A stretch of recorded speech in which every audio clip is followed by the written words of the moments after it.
I released a video last year on astrological magic, mainly election talismans and looking at it from the perspective of traditional astrology, mainly European, medieval, and Renaissance astrology. And it did pretty well, considering the size of the channel at the time. I think I had around 500 subs, and it blew up, I guess, seemingly overnight, and over the course of the next month, it got about 2,000 views. And I never really expected it to, which is always fun, right, for a YouTuber. But since then, that video's got a lot of comments and a lot of kind of responses. And there's also been a really interesting uptake in astrological magic in the past year that I've been online and I've noticed, which is really fun. I've had a lot of people come into my Discord server and into my courses and everything, and they've been asking a lot about astrological magic. And a lot of them reference that old video and ask me if I can, either redo it or I can sort of expand on points that I talked about in it.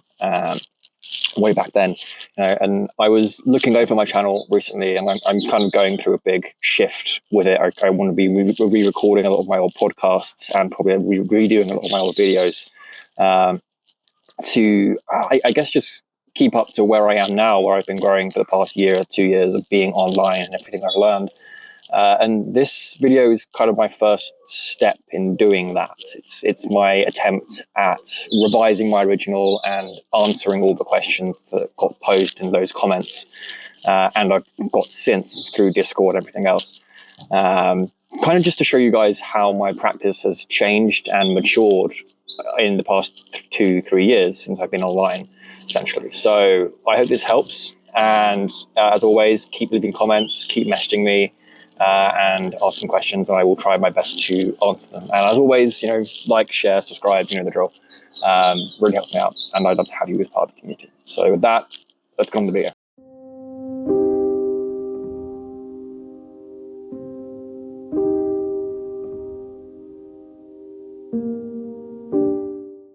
One of the most common questions that I originally got asked was around things like which house system or Zodiac style do I use when I'm making talismans or doing Ori predictions and things like that.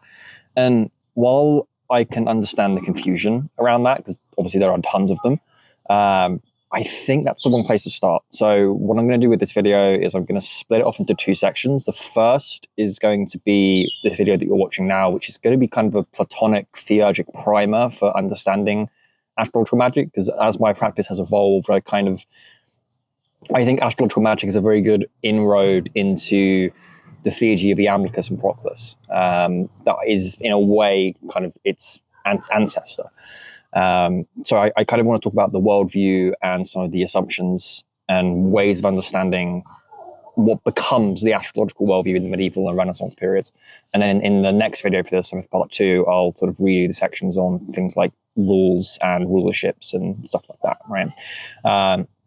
And the reason for that is people need to understand what astrological magic is, I think, first and foremost. So when I'm talking about it, I'm primarily talking about sort of practical astrology in the sphere of what we call traditional astrology, which is pre-1700s, predominantly European styles of astrology, which take heavy influence from the Hellenistic tradition, but also the Islamic astrologers and a large amount of kind of the Vedic system, especially if we're looking at things like the mansions of the moon, for example. So in that context, or with that background, astrological magic, to me, is really kind of a form of applied astrology. It's most usually electional or cathartic in nature, which is kind of choosing and finding the most auspicious times to perform certain actions and do certain things. And it can be grouped under the banner of what we can call the learned magic tradition, right? And especially in the West, or the high magical tradition, but I'm not particularly fond of that label. Particularly, I think astrological magic is the highest, or arguably even the most complicated form of learned magic. It's a form of ceremonial magic, first and foremost. But I think it is definitely it's the hardest form of ceremonial magic, mainly on account of the highly specialized techniques, the timings, the mathematical calculations that you have to do, all that kind of thing. And I've heard some people argue in the past 2 years that, what we see in kind of the conjuration-based grimoires, the Solomonic stuff, that kind of thing, it's in a way a form of kind of watered down astrological magic that supplements the lack of those more advanced calculations and things with folkloric or sort of archaic goetic practices.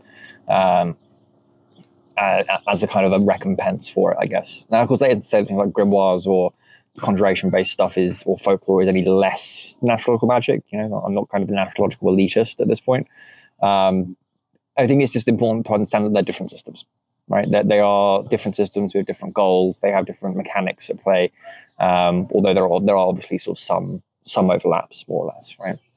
And we can see this in the timing system, especially, right? If you look at stuff like the Solomonic rituals, so if you read Goetia or any of the normal grimoires and things, their timing system is comparatively much simpler, usually, right? It's usually just planetary day, planetary hour, probably waxing moon phase, or moon being in a certain zodiac, right? Which is also what we find in the quote-unquote Pythagorean dream oracle for the PGM, which isn't Pythagorean at all, but there you go.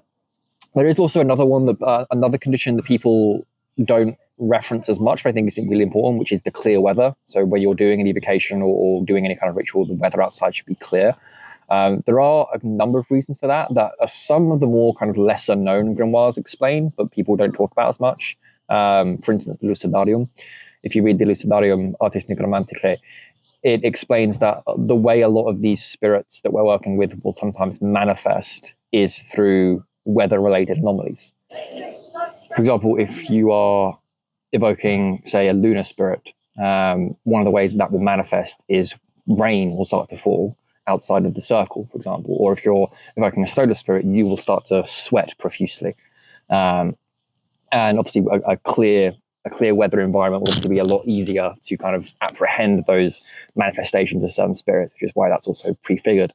But the other thing to bear in mind is obviously that idea of clear weather also draws from the philosophy of the time, drawing on the theurgy of the world soul, especially, that there was this belief running through, mainly influenced by the Aristotelian cosmos, but running through sort of medieval and Renaissance periods, that the world, that what we experience as storms or sort of untempered weather, essentially, is in reality disturbances in the body of the world soul, which makes the transmission of the Platonic ideas either not as receptive or harder in general.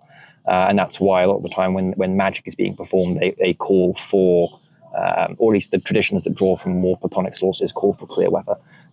You want the world soul to be as calm and receptive as possible to your influence and whatever you're exerting. Now, astrological magic was, of course, one of the most predominant forms of magic during the European Renaissance, coming in sort of on the backbone of that Hermetic influx. And it pretty predicates itself on the kind of the worldview and the model of the traditional Platonic worldview, right?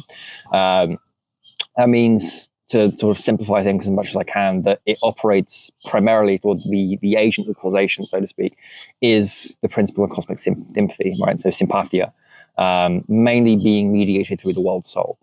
And it's working, at least in the Platonic and Aristotelian cosmos, it's working under the assumption that the universe as we experience it is a single connected living being that is complete with its own intelligence, soul, and will that has been endowed. And that's why at least it's a large part of the reason that, in my opinion, in my experience at least, astrological magic is incompatible with the modern atheistic materialist worldview. If you are trying to find explanations for why astrology works based on material causes, things like gravity, electromagnetism, psychology, etc., the system won't work. It will fall apart.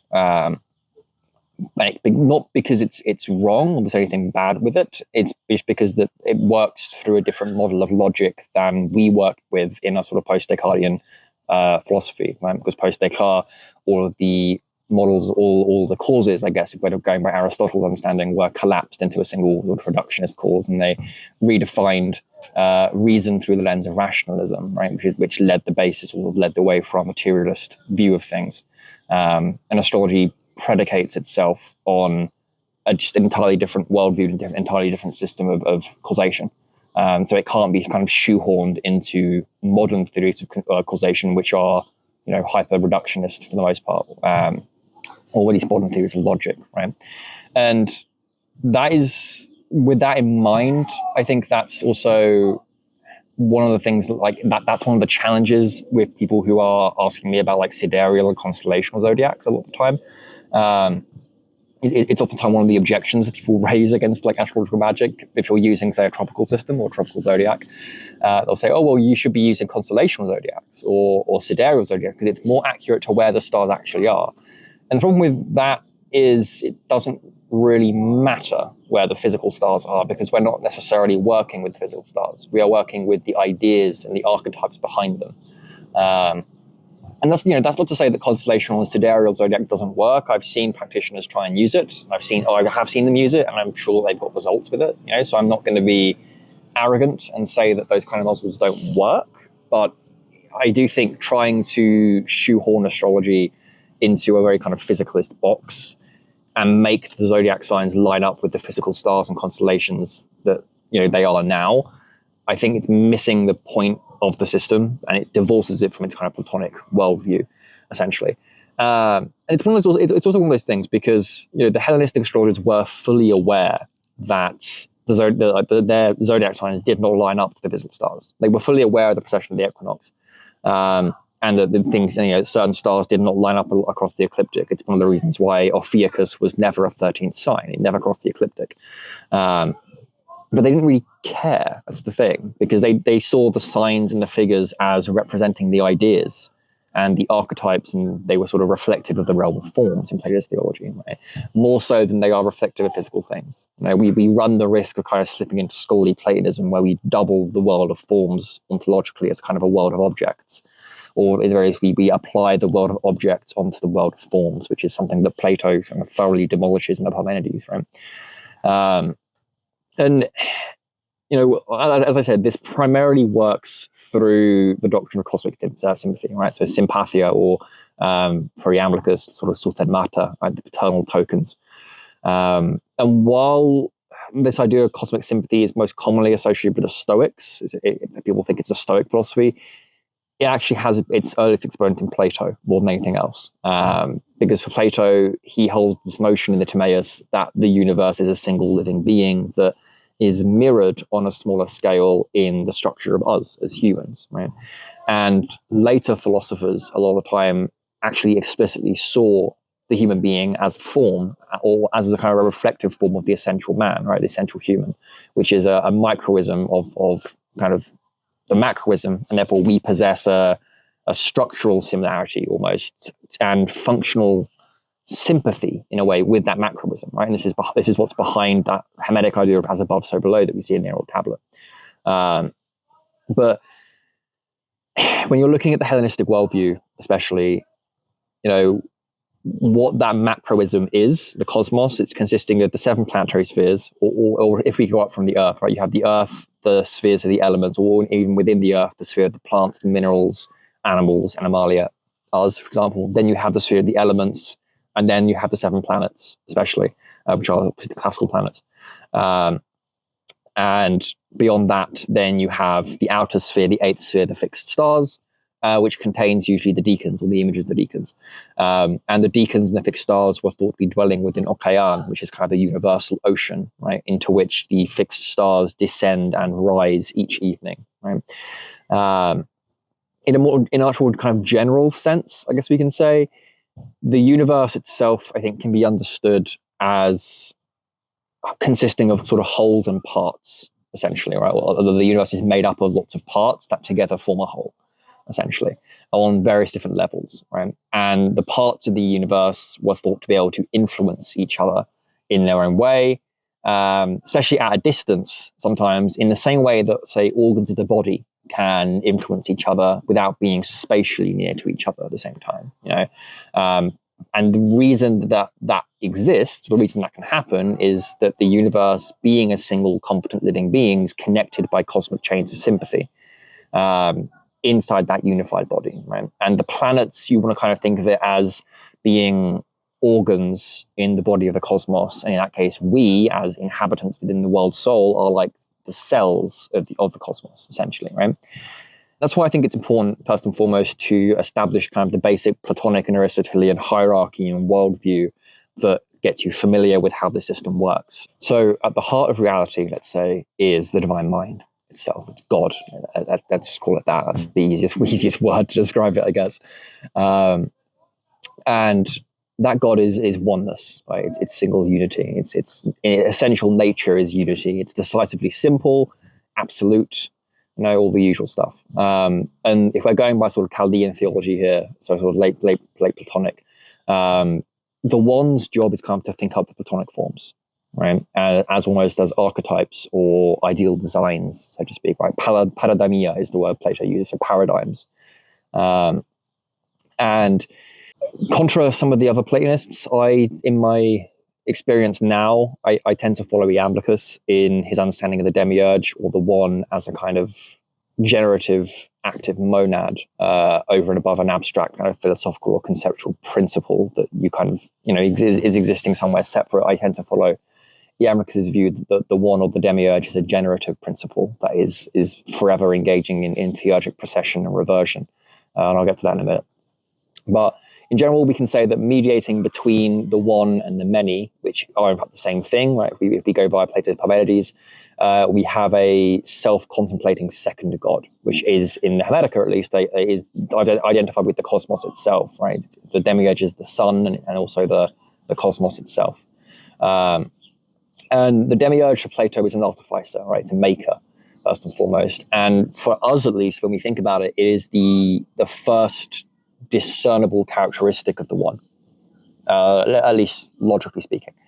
And if we think about it like that, the way you can kind of conceptualize and think about what the demiurge is as kind of the one's projected intellect. That is itself the first discernible thing that we can know logically about the one, because the one is so absolute and removed, right? And the artificer, or the demiurge's job, quite literally, is to gaze back up at itself, because again, we're talking about a vertical hierarchy, and contemplate the forms.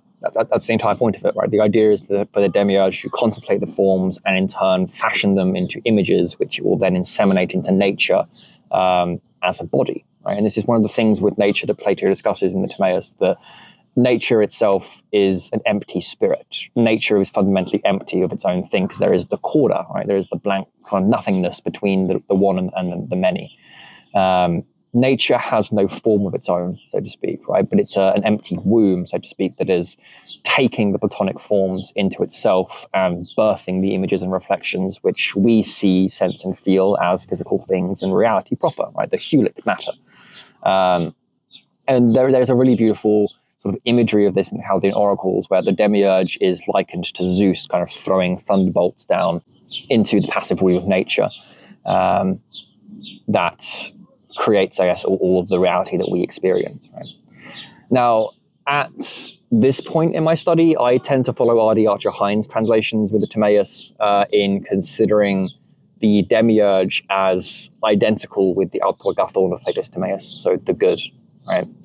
So that is to say, for me, in my studies at least, and my own sort of contemplations and thinking on this, the demiurge is itself the active intellect, or sort of infinite intellect of the one, which is manifest in the visible universe, I suppose we can say. And therefore, in a way, I guess we can say it's synonymous with the hypostasis of soul, right? So the hypostasis of Psyche is synonymous with the demiurge. And when we think about, consider the position of the demiurge in the Timaeus, right? It's as a creator, first and foremost. Right? In that sense, it's identical, at least, with Plato's Nous Basileus that he talks about in the Philebus, which is the authoritative intellect. Right? So we can say, I think, that the artificer, or the demiurge, in that capacity, is itself the universal intelligence from which all other finite intelligences are derived. It is. You could even argue it's the form of reason in and of itself. But one of the things that you learn, sort of as a caveat reading the Timaeus, is that nous most likely is, or at least what Plato had in mind, is that nous is in fact the hypostasis of soul, with a couple of little caveats and niches behind that, in the sense that nous is Psyche separate from matter, right? Nous is Psyche apart from its conjunction with matter. Like soul, so to speak, is nous. Nous is the ultimate reality itself. And this is something that we also learn from Hermetic tractates, where nous has both an epistemological and ontological status, being identified as, one, the thing in us that sees and hears, but also the name for the ultimate reality in and of itself, which is in fact light, right? But nous for Plato seems to be identified with the cosmic soul, in that kind of universal current of Sucre, right? The hypostasis of Sucre. And in that sense, all of visible nature is the body of nous, right? It's the body of the hypostasis of soul, essentially. So in that sense, the demiurge of the Timaeus must then be identical with the world soul at the same time. But there is a nuance, I think, to it that I need to explain. And finding the words to figure out how to explain this is always a bit difficult. The demiurge is itself pure nous. It's pure reason, pure mind, right? And it exists without form or body, as far as Plato is concerned. Whereas the world soul is conjoined with matter in itself. It is the totality of the cosmic soul, right? And it comprises soul in all of its aspects, so to speak. So that also includes like its emotive and passionate expressions as well. And of course, Plato describes that the world soul is containing the tauton και το theron, right? The same and the other within itself, right? The demiurge kind of bends the same and the other into the world soul to form it. But I guess the way I would explain it then in that sense is the demiurge is to the world soul what nous is to our soul, in the sense that the human soul as a whole includes our emotive and passionate centers. But our capacity for reason is not necessarily separate from our soul, although we can make a logical distinction between nous and appetitive souls and thumos, for example, right? So in that sense, nous is a part of our soul, but it's the higher expression and processing reason faculty of our soul, right? And in the same way, that's how I consider the demiurge, right? When I think about the demiurge, I consider that the demiurge in the Timaeus is the higher processing or noetic faculty of the world soul. Or if I was to put it another way, the demiurge is itself the world soul before it's united with the material universe, I suppose I should say, or maybe better yet, because we're dealing with we're dealing with a noetic realm, so it's pre-discursive, pre-temporal, so we're not dealing with the before and after there. It's in the very least the demiurge is the world soul as logically distinguishable from the body of the universe, I should say. And since all the later Platonists tended to teach that matter, or what we experience as matter, is simply an effect of, or sort of the causation or consequence, really, of pluralization of mind or thought, the demiurge itself can be considered absolute thought, in a way, right? It's thought conceptualized as not pluralized in its own way. It is absolute thought in its own primal unity, is how I would define the demiurge. So it's in that sense, it's more of it can only ever be a logical conception, right? It has no real existence in the sense that we can separate thought from the objects of thought, unless we're talking about pre-discursive, sort of noetic, right, or the intellective. But it can still exist, or it has to exist only through evolution that is brought about by self-realization. When we eventually reach the late Platonists, of whom, say, the Chaldean oracles, for example, are central texts, if we're looking at, say, Proclus or Iamblichus or even Porphyry, we find fragments in there referring to two key theurgic terms that I think are very, very important to understand, which are symbola and southenma, or southenmata, which are symbols and tokens, right? Southenmata, it does quite literally translate as token. It's a harder concept to grasp. By the way, if we read, say, fragment 108 of the Chaldean oracles, for example, we read here that the paternal intellect has sown symbols, so symbola, throughout the cosmos, whereas the next section, 109, tells us that the paternal intellect does not receive the will of the soul until the soul emerges from forgetfulness and speaks a word, remembering the pure paternal token. I'm using the Ruth Majeric translation for that. A paternal token is paternal southenma in that sense. And this idea of symbols and tokens, it prefigures a lot of the later astrological ideas about planetary rulership that we're used to, right, from the medieval and Renaissance periods. If we're coming at this from kind of a Platonist perspective, symbols and tokens relate to planetary gods, which are the planets themselves, right? What Iamblichus calls the greater kinds and the cosmic gods in that sense. And these tokens, the southenma of the planets, they are sown throughout the cosmos by the demiurge as a generative active pulse almost during the creation of the world. which itself is an active maintenance. It's not happening. It's not happening at some point in the past. There was never a creation account that happened at some point in the past. It is an active maintenance in that sense. But the demiurge is sowing these sort of paternal tokens throughout the cosmos as traces of power and also fragments of the Platonic ideas in the lowest traces, right? And this is what he's kind of on about, or what Proclus is on about in the Hieratic Art, where he says that the gods are present immaterially in all material things, right? At any level of the chain of being. The Platonic ideas are spread throughout the cosmos as paternal tokens. And these traces of the encosmic fixed stars, planetary gods, etc., they are influential in the cosmos, and they spread down into all of matter and are mediated into the world and every material thing through what Iamblichus and Proclus call serai, which are kind of chains of sympathy. And these chains, so to speak, you can think of them almost as chains, right? They descend from the noetic realm and the divine nous into the hypostasis of soul and then into matter, right, at the same time. And they are themselves expressions of the demiurgic principle. They are expressions of that demiurgic intellect that is expressing itself throughout the world, right? So they are related to the demiurgic power there. And they are especially related to what Proclus discusses as sort of theurgic procession and unfoldment, but also sort of reversion. So the procession and reversion of Proclus is related to the sowing and spreading of these tokens, right? The chains, they not only do they contain the power of procession that is being pulsed from the demiurge, they also contain the power of reversion as well back to their respective sources. So we can trace the chains back up and down. They're not kind of diminished the further away they get from the one, because the one is as near to, say, a plant or matter as it is to an angel, in that sense. And Proclus kind of discusses this, right? This is what he talks about in on the Hieratic Art, especially. He goes, in the earth, then, it's possible to see suns and moons terrestrially, but in heaven, one can also see celestially all the heavenly plants and stones and animals living intellectually. So by observing such things and connecting them to the appropriate heavenly beings, the ancient wise men brought divine beings down to the region of mortals, attracting them through likeness. For likeness is sufficient to join beings to one another. Right?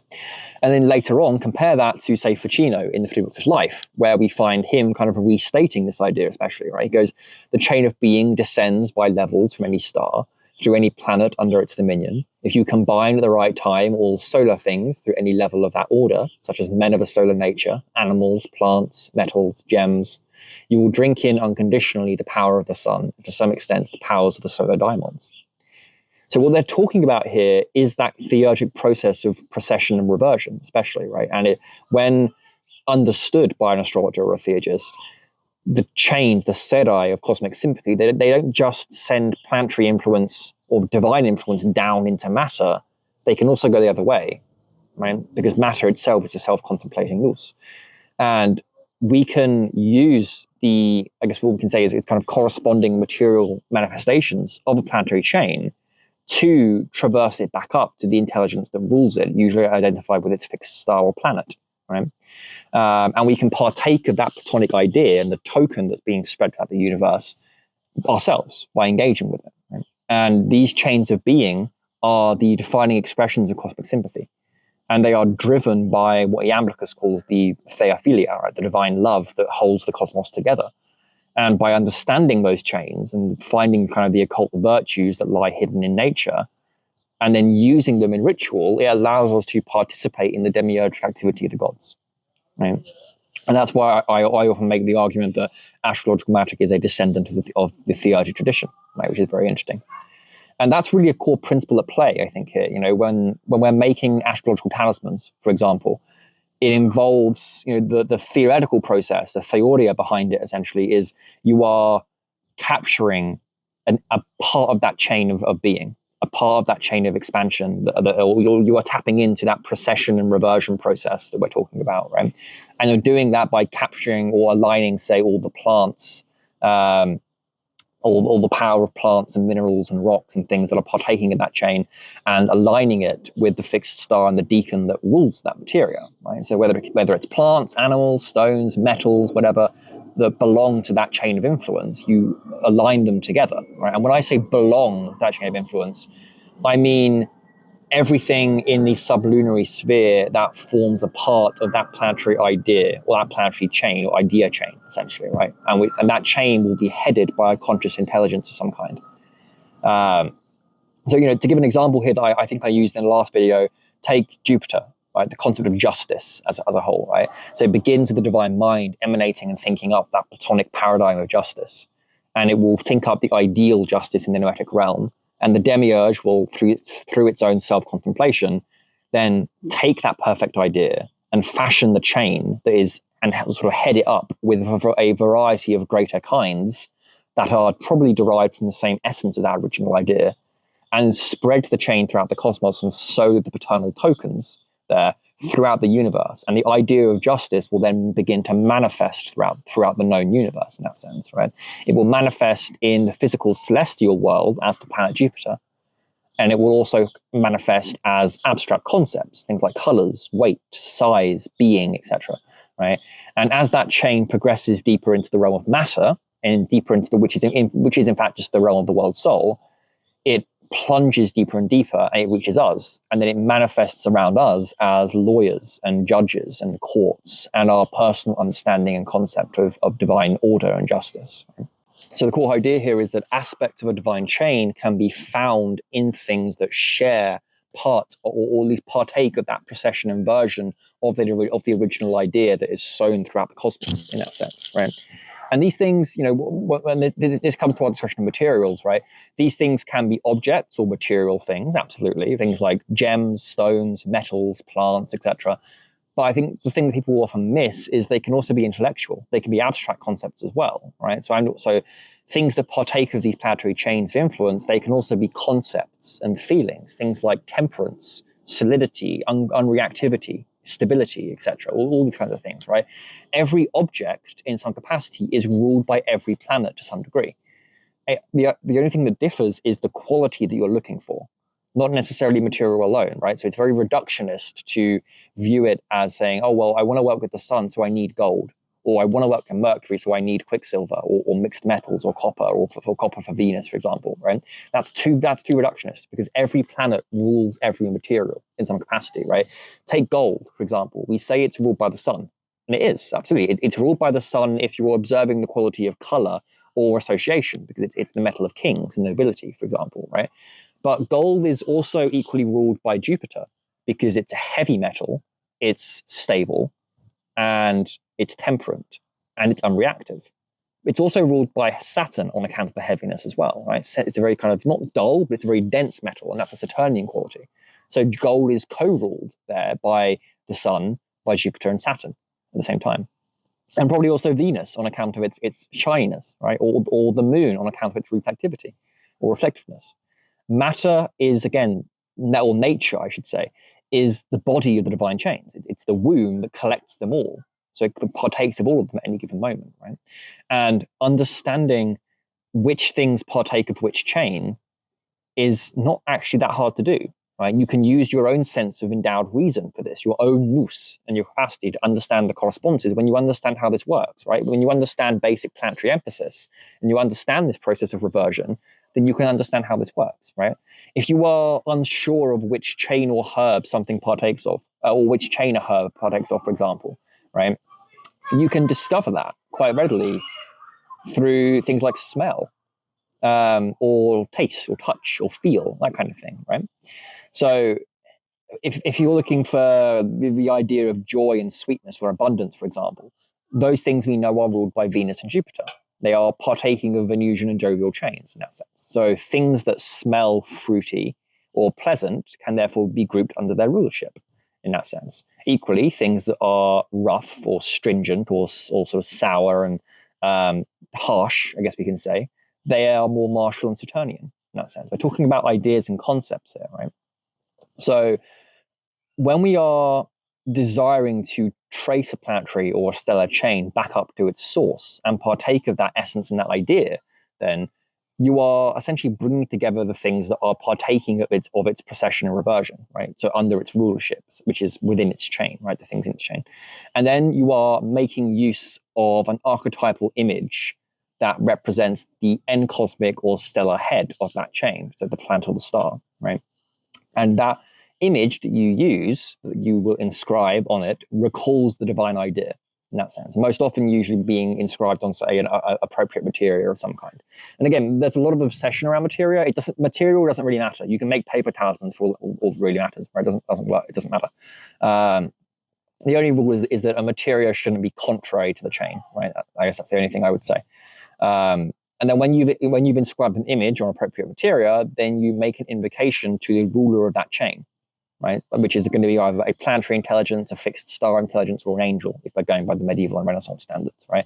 And of course, you do it at a time where the astrological conditions are good and are present, right? And what that means is it's a time when that idea is particularly strong in the world soul, right? So you are engaging with the world soul. So the world soul is more receptive to that influence and that push that you're trying to make, or the reception that you're trying to gain, right?